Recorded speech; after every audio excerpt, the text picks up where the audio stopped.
Hi అండి. ఇదో పొనగంటాకు, ఎర్ర పొనగంటాకు మస్తుగా గుబురు అయిపోయింది. దీంట్లో పూత వచ్చేస్తే మళ్ళీ పనికిరాదని కోస్తూ ఉండాను.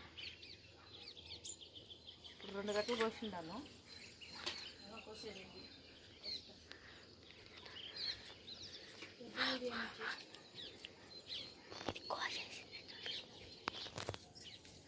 దీంట్లో 1 కట్ట కోసిన, ఇంకా ఆ పక్క 1 కట్ట కోసినాను, కానీ ఇంకా 1 కట్ట ఉంది దాంట్లో కోసింది. దీంట్లో వస్తా దగ్గరికి వచ్చి ఇది వచ్చే మార్తి దొండకాయ చెట్టు ఇంతలా ఉంది. అది మస్తు కాళ్ళకొని ఆడ అన్నపోతాను. పందిలు ఉండింటే జమ్మని ఇవాళకి ఎన్నో కాయలు వచ్చేసాయి. పందిలో అయిన పాగిలేదే.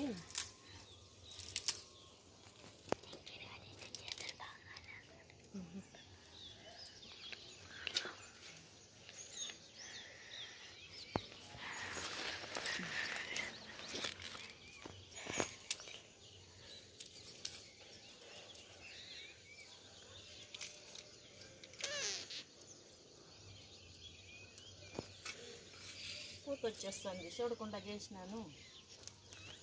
ఊరికి పోకుండా ఉందంటే అప్పుడప్పుడు కోస్తూ ఉంటుంది. కాశీకి పోయి ఇదంతా కోయడానికి టైం లేకుంటుంది.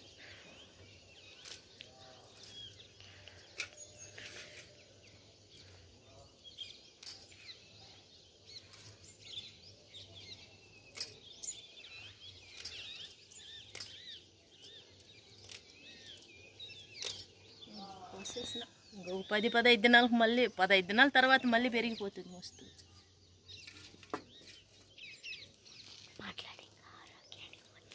ఇది తింటే ఆరోగ్యానికి మంచిది, బాలింతలకు కూడా మంచిది. ఎక్కువ టమోటా లేకుండా చింతపండు వేసి ఎనపాలి, దీన్ని ఏంచి ఎనపల్ల, అప్పుడు బాగుంటుంది.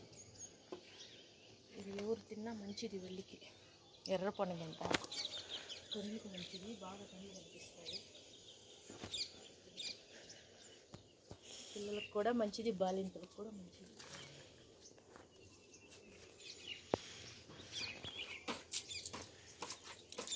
దీంట్లో చిక్కుడుకాయలు ఉన్నాయి, కొయ్యల్లా.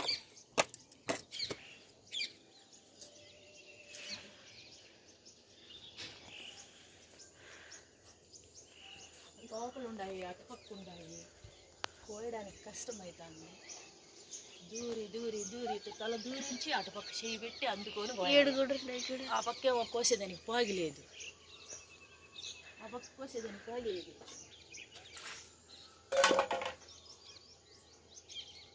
ఇట్లా ఇటు దూరి ఇటు చేయి దూరించి పట్టుకొని పోయాలి, ఇటు ఎండిపోతాయి మళ్ళీ.